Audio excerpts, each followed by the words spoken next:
Mas enviaram para os serviços? Não, não nos pediram. Mas tem aí? Temos. Não sei se conseguimos... Não conseguem nem que fosse para o final? Podemos imprimir e... Ok. Pode ser possível isso? Sim. Prontos. Então, penso que estão reunidas as condições, então vamos dar início a esta audição dos peticionários.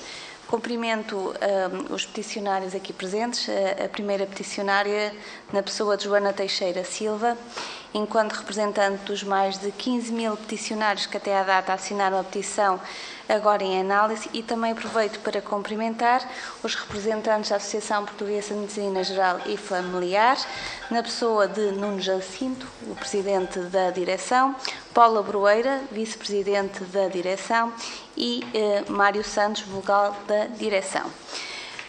Remetendo para a petição, esta petição em análise intitulada Defesa da Especialidade de Medicina Geral e Familiar e dos Cuidados de Saúde Primários em Portugal, tem como objetivo, fazendo assim uma síntese, um resumo, chamar a atenção para a especialidade de Medicina Geral e Familiar e cujo internato tem evoluído e com reconhecimento nacional e internacional pela sua organização. Realçam que é uma especialidade médica com médicos qualificados, capazes de prestar serviços e cuidados médicos com qualidade e competências próprias, permitindo uma franca melhoria da qualidade dos serviços de saúde prestados a nível dos cuidados de saúde primários em Portugal. Após um período de formação específica de pelo menos 4 anos, que deve obedecer a um conjunto de normas e regras bem legisladas e estabelecidas. Demonstram preocupação relativamente ao artigo 206 da Lei 12/2022 e a qual pretendem a sua revogação, de 27 de junho, que refere, e passo a citar, enquanto não houver condições para assegurar o médico de família a todos os utentes dos ACES identificados no despacho a que se refere o número 6, os órgãos máximos de gestão dos serviços e estabelecimentos de saúde do Serviço Nacional de Saúde podem, a título excepcional, celebrar contratos de trabalho em funções públicas a termo resolutivo incerto ou contratos de trabalho a termo resolutivo incerto, consoante o caso, na proporção de um médico por cada 1.900 utentes sem médico de família, incluindo os que a eles não tenham direito por sua própria opção, com médicos habilitados ao exercício autónomo da profissão, aos quais compete assegurar consulta médica, especialmente em caso de doença aguda, aos utentes inscritos numa lista pela qual ficam responsáveis, ou seja, uma decisão que pode abrir as portas para a entrega de listas de utentes a médicos sem especialidade de medicina geral e familiar que venham a ser contratados neste regime excepcional. E, por último, por fim, defendem a especialidade e as competências de um especialista em medicina geral e familiar em Portugal. Enquanto deputada relatora desta petição, agradeço a vossa presença e, como disse, estão representados por parte do Partido Social Democrata, eu, Cláudia Bento, e do Partido Socialista, a senhora deputada Berta Nunes, Sofia Andrade e Anabela Rodrigues. E quanto à ordem de trabalhos, para explicar, existe um primeiro momento onde terão a possibilidade e a oportunidade de apresentar e desenvolver o objeto da petição aqui a ser apresentada e, de seguida, os diferentes grupos parlamentares colocarão algumas questões às quais os senhores farão o favor de responder. E, portanto, sem mais demoras, vamos dar início a esta audição. Os doutores podem partilhar o tempo consoante bem quiserem e fazer as intervenções ou as palavras consoante bem quererem à disposição do vosso tempo. Tem para esta fase inicial mais ou menos 10 minutos, está bem? Então, passo-vos a palavra.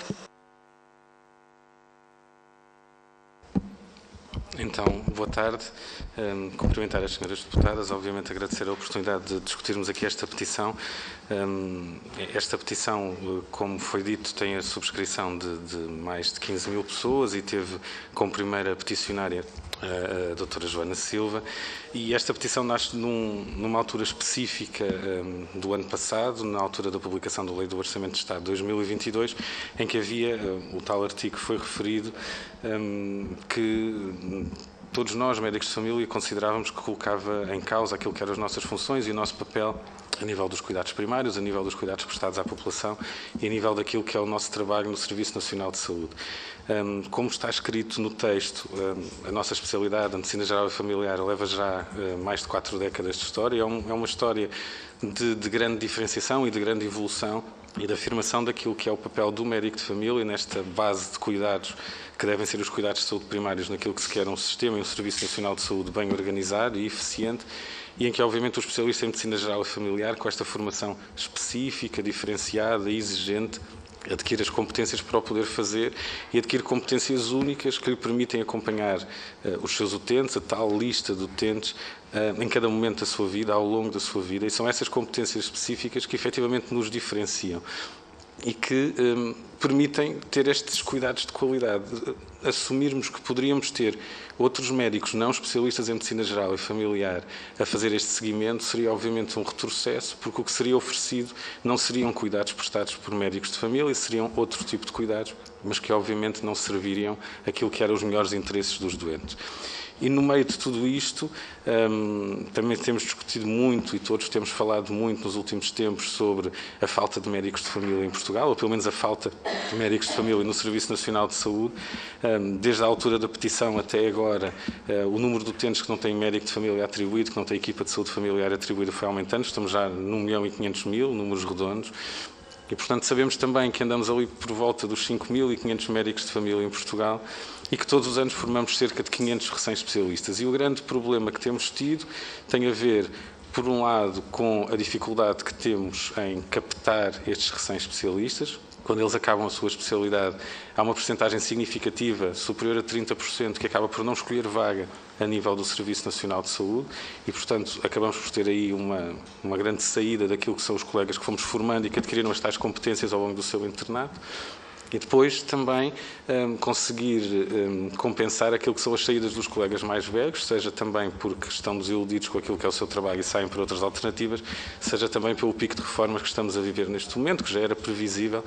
A demografia médica é bem conhecida e que não está a ser passível de ser compensado devido também a esta capacidade reduzida que temos de reter estes especialistas a nível do Serviço Nacional de Saúde.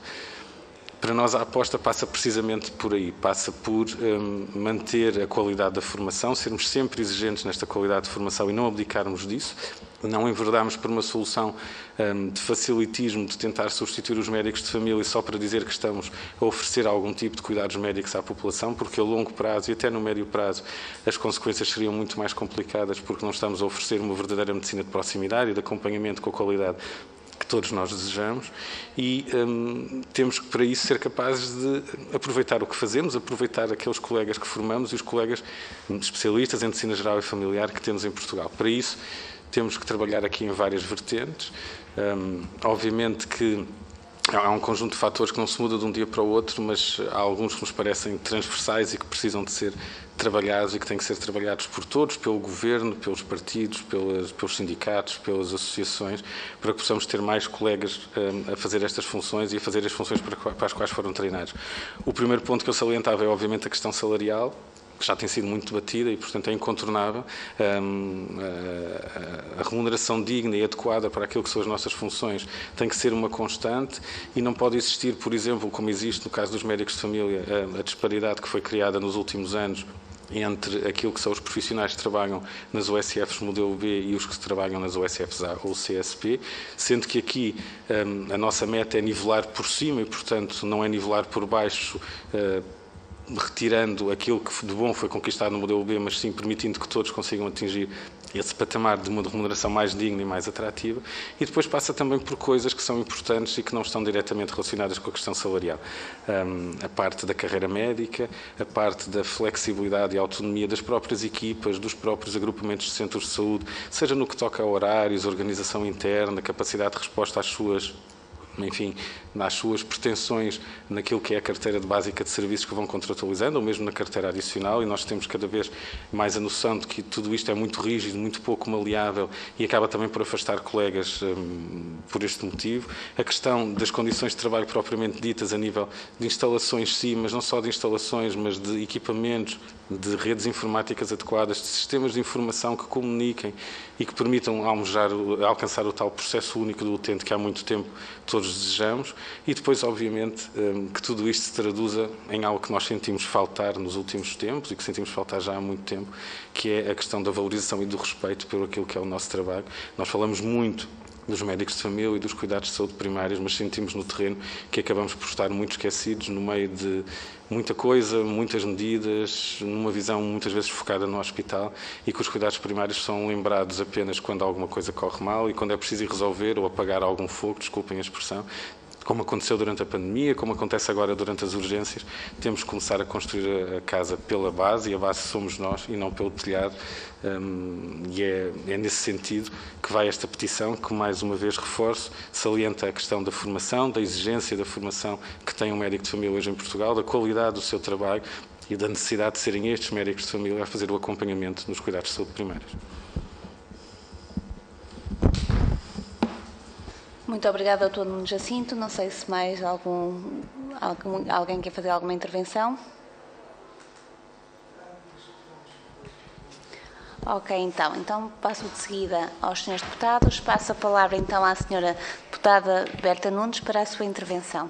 Muito obrigada. Queria começar por agradecer à Associação Portuguesa de Médicos da Clínica Geral todo o trabalho que tem feito ao longo destes anos pela qualificação e valorização da medicina geral e familiar, que é de facto o pilar fundamental e a base sobre a qual deve assentar todo o Serviço Nacional de Saúde e que deve ser valorizada.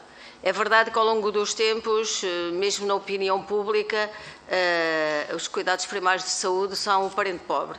E mesmo em algumas formas de organização, como por exemplo as OLS, temos visto isso acontecer e é a nossa preocupação, até como deputados, vamos começar a fazer esse debate, que as próprias OLS a continuarem a existir, têm que se centrar mais nos cuidados primários, têm que ser avaliadas na sua atuação ao longo destes anos, uma vez que vamos ter mais OLS, e tem que ser mais centrado nos cuidados primários, como dizia, e tem que realmente promover uma melhor articulação. É preciso ver se está a responder a essas questões ou não.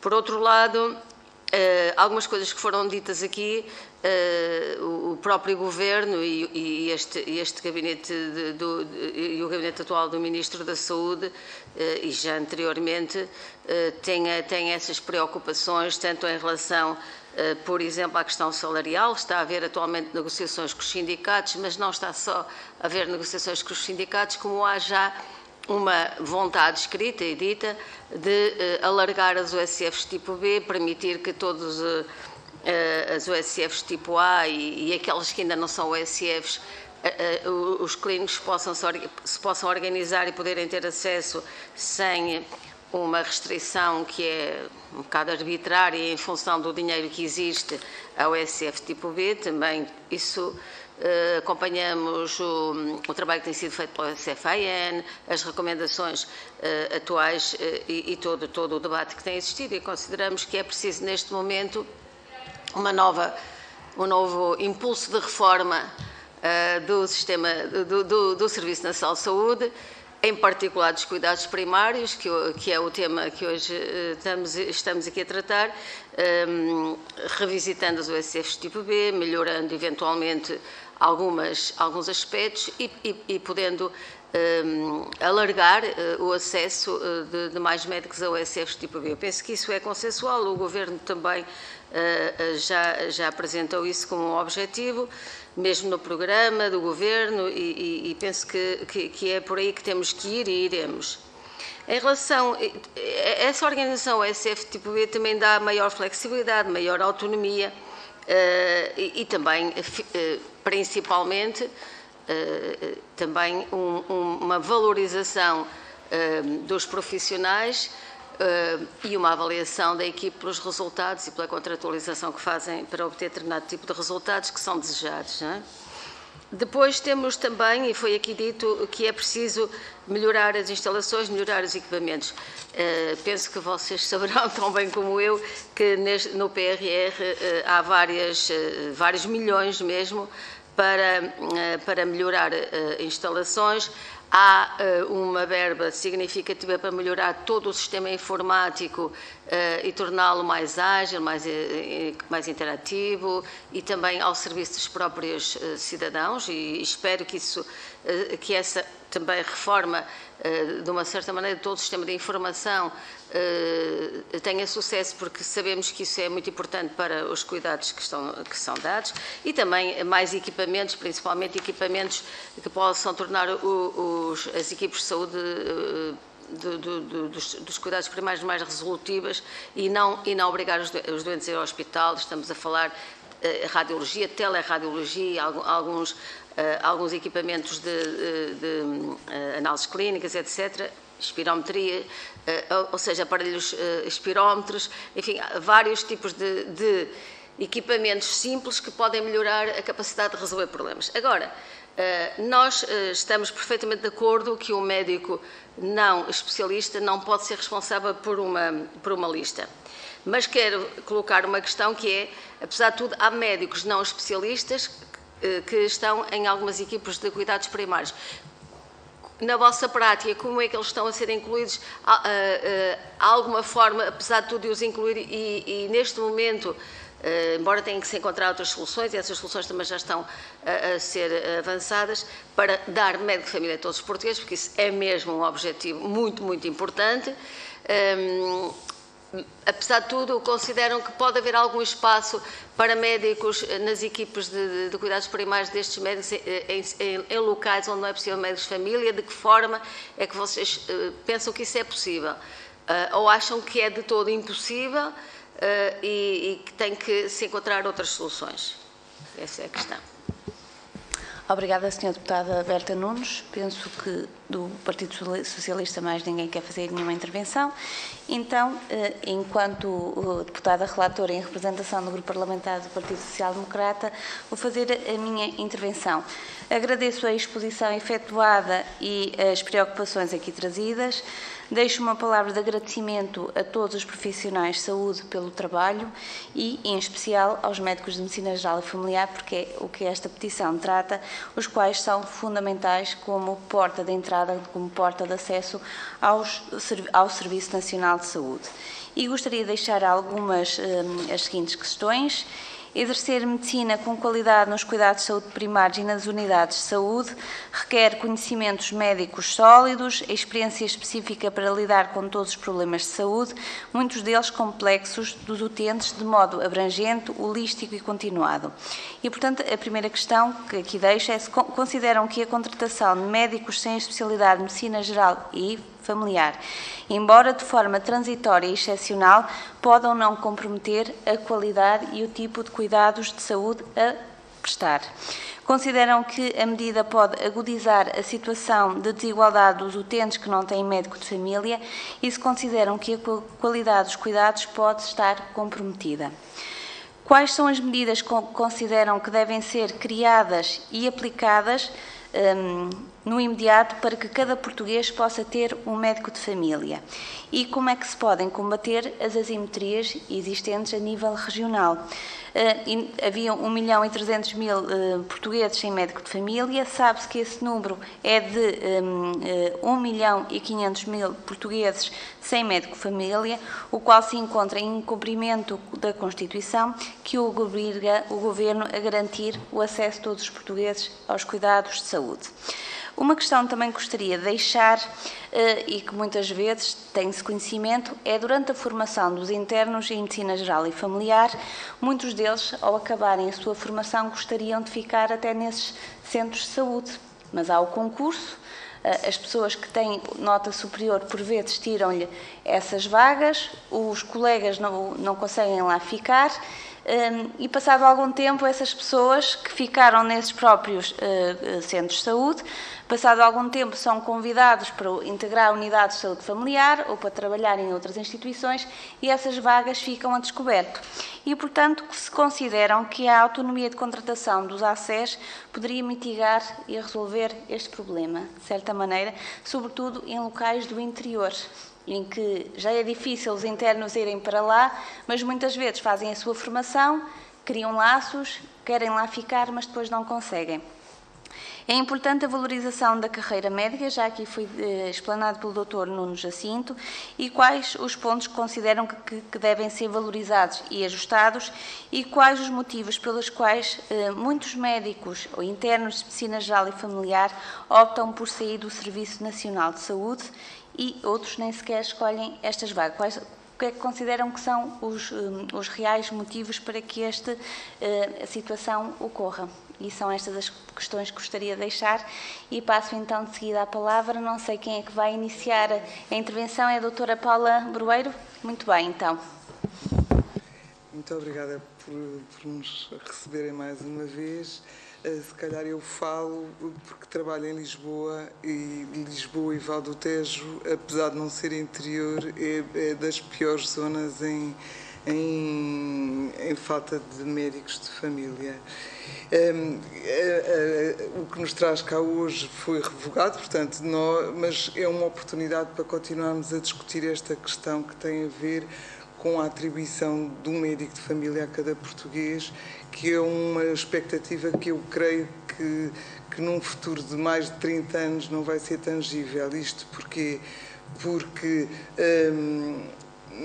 nós não estamos a conseguir atrair os jovens por razões várias, por razões contratuais e por a própria mudança do ser jovem hoje. Nós temos esta preocupação na minha unidade e reunimos com colegas, e nós somos de uma geração que gostava de um trabalho com contrato, com longevidade na função e se calhar temos que ouvir mais porque é que os jovens não se sentem atraídos para os cuidados de saúde primários, e fiquei surpreendida que os jovens preferem uma avança que lhes dá a liberdade de ficar e de sair. E se calhar os jovens em Lisboa não são iguais aos jovens em Lamego ou os jovens... portanto, é assim, tem que haver políticas locais e ouvir os profissionais. O que eu sinto das políticas é que as políticas são abrangentes, mas depois no concreto não resolvem os problemas.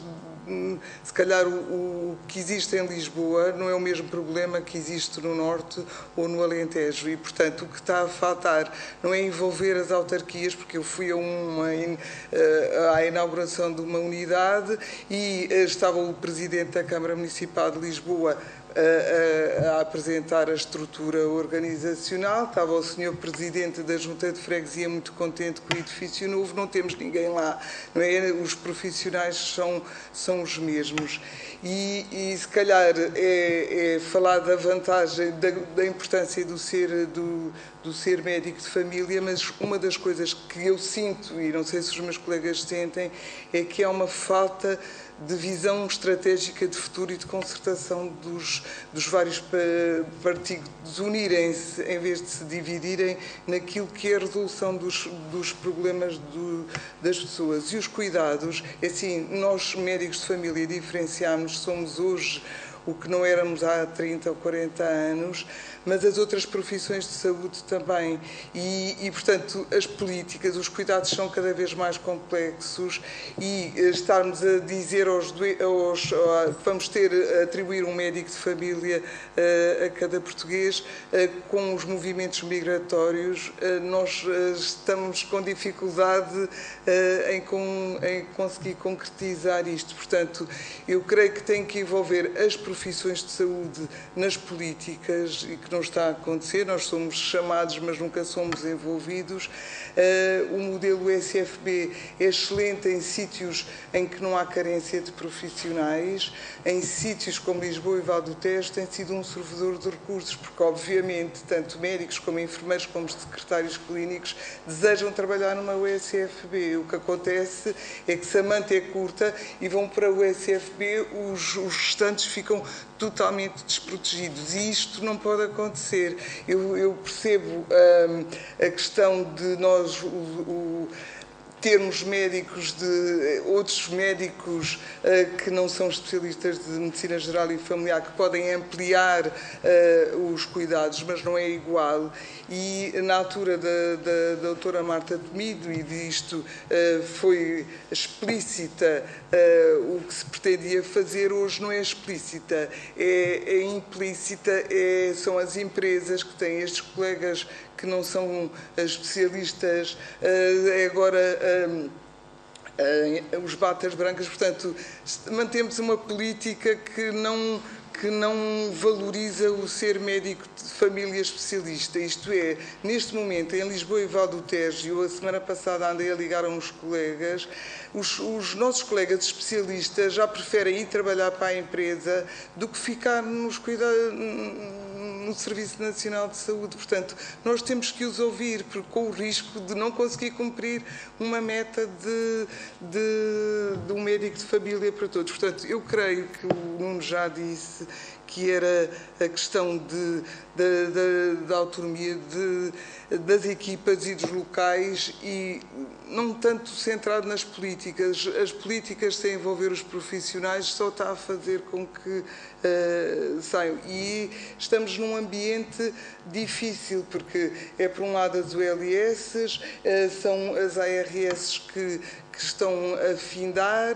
os diretores executivos que ainda não estão nomeados e não sabemos o futuro. Portanto, esta falta de expectativa com o futuro também não é atrativa, nem para nós mais velhos, quanto mais para um jovem especialista.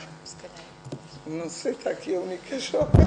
Se calhar consigo responder com mais conhecimento de causa essas últimas questões relativas aos motivos pelos quais os jovens especialistas, recém-especialistas, saem do SNS, porque eu sou recém-especialista. Eu entrei no último concurso de agosto do ano passado e estou há mais ou quase 6 meses a trabalhar numa UCSP em Lamego. Eu sou do Porto, portanto tive que me deslocar para Lamego, e filo porque sabia que era assim, que era isto que tinha que ser para eu poder entrar no SNS. Também porque achei que a minha vocação como médica e ser médica de família é trabalhar no SNS, porque não há médicos de família, ser médico de família fora do SNS não é igual, não há uma continuidade de cuidados, não segue uma pessoa desde o nascimento até à morte, como nós fazemos, e seguimos famílias inteiras. Portanto, ser médico de família, para mim, ainda é ser médico de família no SNS, e portanto eu achei que não valia, que ainda não estava pronta para sair. Mas há muitos colegas que não pensam assim. Não pensam assim porquê? Porque sabem que vão ter que se deslocar do local onde vivem, onde têm casa. Há pessoas que há colegas que vão adiando a vida por causa disso. Querem ter filhos, querem casar, querem comprar casa e não o fazem porque têm que sair. Isto são motivos válidos que eu realmente não sei há anos atrás o que é que as pessoas pensavam, o que é que queriam da vida, mas sei o que é que nós queremos, sei o que eu quero e sei o que é que os meus colegas querem, e o facto de termos 30 anos mais ou menos, normalmente acabamos por volta dos 30, e termos a vida indefinida, é o principal motivo que eu vejo para mim e para os colegas com quem falo, que vai impedir os colegas de se fixarem num sítio, porque se eu sou do Porto, eu vou querer ficar no Porto, comprar casa no Porto e viver lá com a minha família e ter uma rede de apoio. As pessoas terem que ser obrigadas a irem ver para outros locais vão perder a rede de apoio, mesmo que casem, que tenham filhos, lá está, não têm em quem deixar os filhos, temos que trabalhar na mesma, queremos voltar a casa ao fim de semana, são quilómetros de distância e gasolina que temos que pagar ao gasóleo e são custos extra. Há colegas que estão colocados em unidades longe da cidade onde vivem e fazem a viagem ir e vir todos os dias. Eu acho que são motivos mais que válidos que impedem que as pessoas se fixem. E, sinceramente, já neste tempo que estive fora, estes meses que estive fora, não consigo apontar coisas que possam ser feitas para que se consiga fixar pessoas fora, ou são pessoas que não têm não têm esta vontade, não têm nada que os ligue ao local de onde são e que não se importem de fixar noutros locais se tiverem condições para tal. Mas acho que principalmente na região norte, nós sabemos que, apesar de tudo, é uma das regiões que tem menos carência, mas mesmo assim as coisas estão a começar a vacilar, porque temos várias apresentações previstas, como se tem falado, e as pessoas vão saindo realmente de unidade para unidade, porque nós entramos no concurso, agarramos os lugares que estão disponíveis e depois, mal tenhamos um convite para ir mais perto de casa, nós vamos, que é o que eu pretendo fazer e estou a aguardar para que eu possa fazer. E sei que do norte para baixo as coisas estão muito mais complicadas e realmente eu acho que é importante, lá está, pensarmos nos utentes, sem dúvida, e é o mais importante, mas também pensarmos nos trabalhadores médicos como pessoas e quais são as necessidades que nós temos para que possamos não só prestar bons cuidados à população portuguesa, mas também que os médicos estejam bem nos seus locais de trabalho e que tenham condições para exercer o seu trabalho. Eu sei que isto não é fácil, mas realmente às vezes é um bocadinho tentar passar esta parte de cá, mais uma experiência mais pessoal, para que toda a gente perceba porque é que nós estamos a passar e o que é que valorizamos e se calhar daí conseguimos partir, pensar em coisas que possam ajudar a fixar os colegas nestes locais. Obrigada, Joana. Dr. Mário, tem a palavra. Já agora só mesmo para complementar. Obrigado. Muito boa tarde a todos e também agradeço terem-nos recebido. Obrigado também pelas perguntas.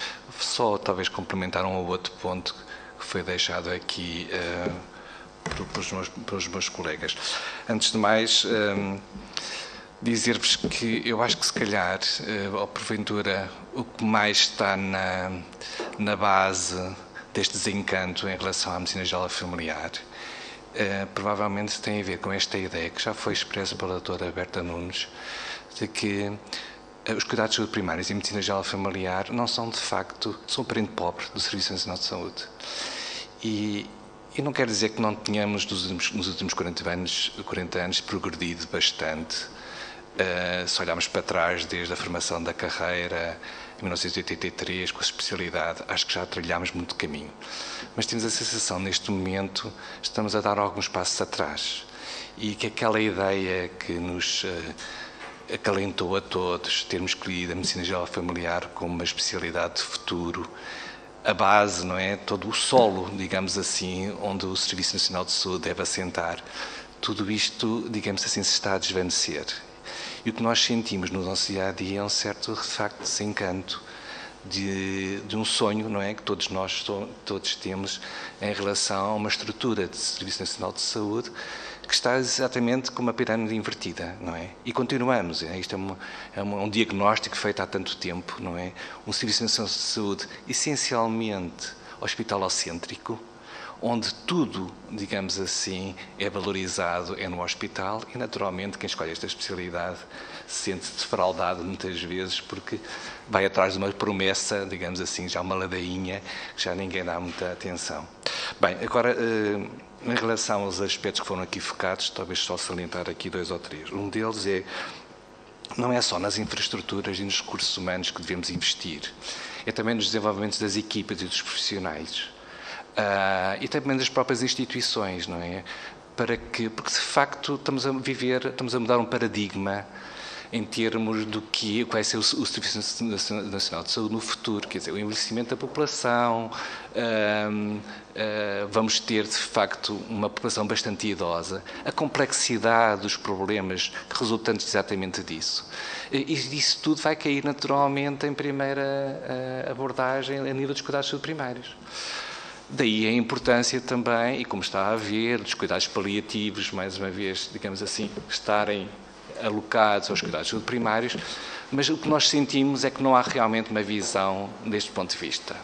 Isto é, tememos, como as coisas estão neste momento a ser desenvolvidas, que cada vez mais, para além da falta de médicos de família para os utentes, cada vez mais, mas também a incapacidade de resposta, que eu acho que não passa só, como a doutora Berta Nunes dizia, no resolutivo baseado em MCDTs, mesmo que seja, eu percebo que isto dá securização aos doentes e ao próprio médico. Mas eu acho que não é isso que sentimos mais falta. Nós sentimos falta de equipas de cuidados de saúde primários fortes. Não é? Eu trouxe aqui 2 números só para vocês terem um pouco a ideia. Eu acho que o Aços de Cascais, de onde eu venho, tem atualmente 37.165 utentes em médico de família.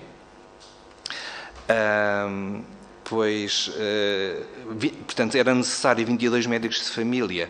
Isto pondo uma ideia, fazendo uma média, 1.700 utentes por lista, e o mesmo equivalente a 22 enfermeiros de família e entre 18 e 20 secretários clínicos, pois nós não temos capacidade, não é, para dar resposta, porque não temos estrutura física, nem temos maneira de recrutar pessoas como os enfermeiros de família e os secretários clínicos. Não há. Não é?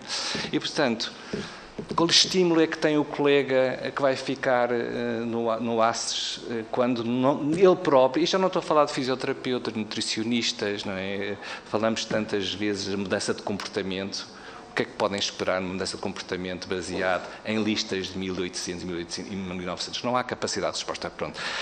Este era outro ponto que eu queria dizer, que se calhar também está na consciência ou na inconsciência de muitos colegas que acabam por não optar. O Serviço Nacional de Saúde é que ter 1.900 utentes à porta, não é? 40 horas por semana é uma coisa... pronto, é só mesmo quem passa o dia a dia nestas dificuldades é que consegue também dar o valor. Outro aspecto que queria realçar é, de facto, já foi falado da falta de flexibilidade do horário, que eu não vou estar a insistir, é realmente o equipamento. Realmente falta-nos equipamento mínimo, não é? Eu trouxe aqui, fiz esta investigação no meu ACES, e coisas tão básicas como há uma unidade sem oftalmoscópio. Não é? Portanto, não tem. Não é? E às vezes deparamos-nos com estas dificuldades. Não é? Na minha unidade hoje, na reunião de serviço, isto pode parecer comezinho, não é? Mas às vezes o exemplo micro também nos dá a ideia de facto das dificuldades.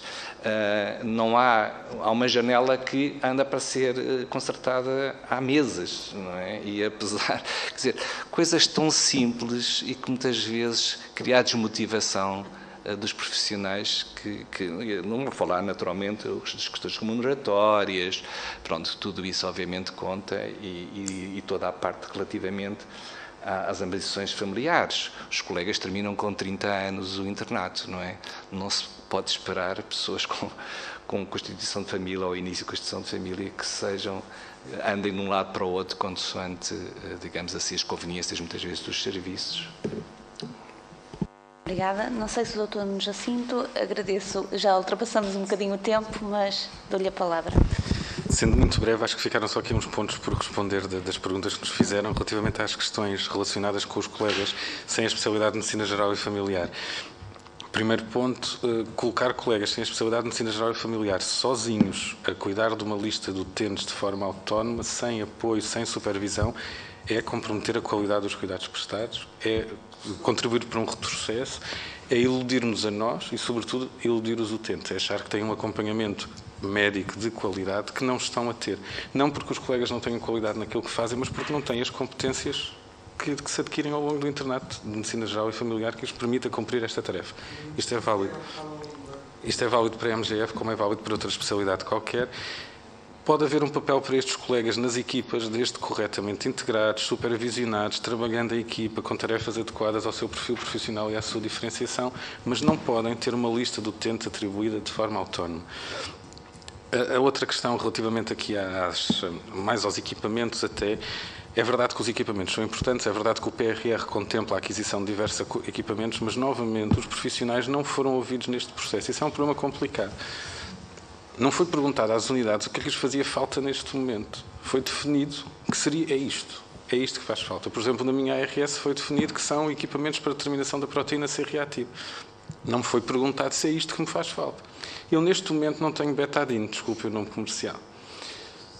Não sei porquê, não sei se é culpa da ARS, do ACES, de quem pede, mas eu, neste momento, enquanto profissional, não tenho maneira de utilizar este produto na minha prática clínica. Eu tenho colegas a comprar para levar para a unidade. Pronto.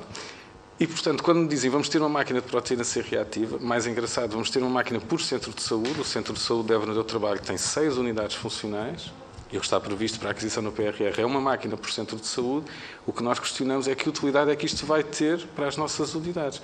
Quando, se calhar, precisávamos de outras coisas. Até pode haver outras coisas de equipamento clínico que nos façam mais falta neste momento. E certamente há. não é? E mesmo nos sistemas de informação, novamente, nós não somos ouvidos. Os sistemas de informação aparecem-nos já feitos. O exemplo mais paradigmático disto tudo é a integração dos exames complementares de diagnóstico feitos nos convencionados e que agora passaram a ser integrados no S-Clínico, alguns deles. Há muito que nós pedimos isto, mas para terem uma ideia simples, um simples hemograma, no meu caso, é integrado parcialmente.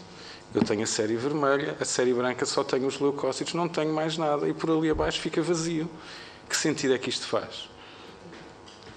Ninguém nos sabe explicar até agora, mas ninguém falou connosco, ninguém falou com os profissionais que estão no terreno para perceber como é que isto deve ser integrado. E é verdade que é um anseio dos profissionais há muito tempo, mas depois a maneira como se operacionaliza não é discutida connosco. Connosco não estou a falar da associação, estou a falar de médicos de família que lidam com o sistema. E por último, a questão da fixação dos colegas mais jovens. A doutora Joana falou aqui da situação dela e do caso dela. Eu acho que o que falta muito é ligando a esta autonomia dos ACES e das estruturas que estão junto de nós, falarem com as pessoas e pararem e perguntarem aos colegas, sobretudo estes colegas mais novos, o que é que o leva a ficar no SNS, porquê é que vai sair, quais são os seus motivos para sair e o que é que o levaria a ficar nestas unidades de contextos mais complexos. O que é que levaria a doutora Joana a ficar em Lamego? O que é que levaria um colega a ficar em Mourão? Que condições é que ele precisava? Que projeto é que lhe poderia ser oferecido? Que alterações é que podem ser aqui feitas? E, novamente, o que é válido em Lamego certamente não é válido em Bragança, certamente não é válido em Aljustrel, não será válido em Algesur e por aí fora. E esta capacidade que nós, enquanto médicos de família, temos de nos adaptar à realidade local, precisamos que as estruturas para as quais trabalhamos e que são nossas superiores hierárquicas, precisamos que tenham essa sensibilidade e essa flexibilidade que neste momento, efetivamente, não existe nos ACES, não existe nas ARS e faz com que as próprias unidades também não tenham essa capacidade de adaptação.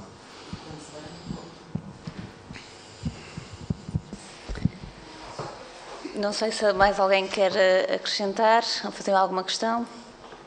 Só queria uma curiosidade, então vocês vão ter... Diga, doutora Berta. Vocês vão ter aparelhos de proteína C, não têm, por exemplo,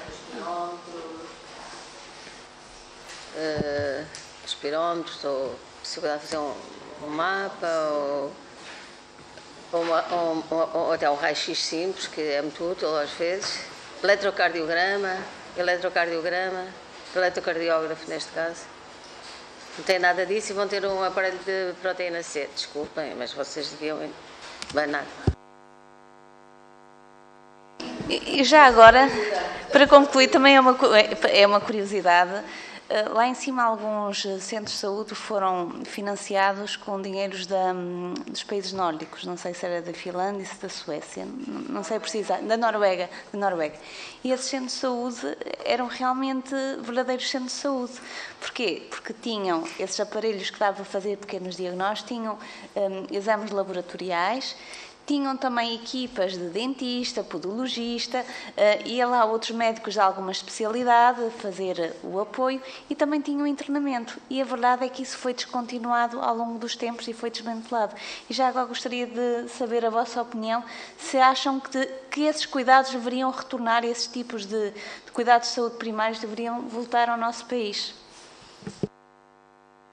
Bem, relativamente à questão dos equipamentos, a tal situação é o facto de não nos perguntarem, a nós que estamos nas unidades, o que é que de facto nós precisamos e depois ser uma medida transversal às unidades todas. Há unidades que precisarão de umas coisas, outras precisarão de outras, até por aquilo que é a nossa resposta e por aquilo que é o tipo de consultas que nós queremos oferecer. O que eu faço na minha USF não é necessariamente igual ao que é feito no USF que está no piso de cima.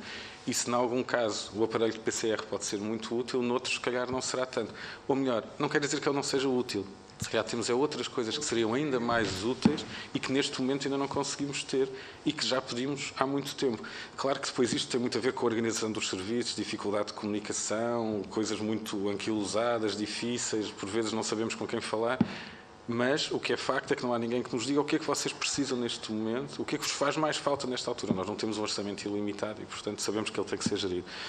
Quanto à integração com os outros profissionais, Essa é algo pelo qual os médicos de família lutam sempre, ou seja, nós não trabalhamos sozinhos e não chega a termos médico, enfermeiro e secretário clínico.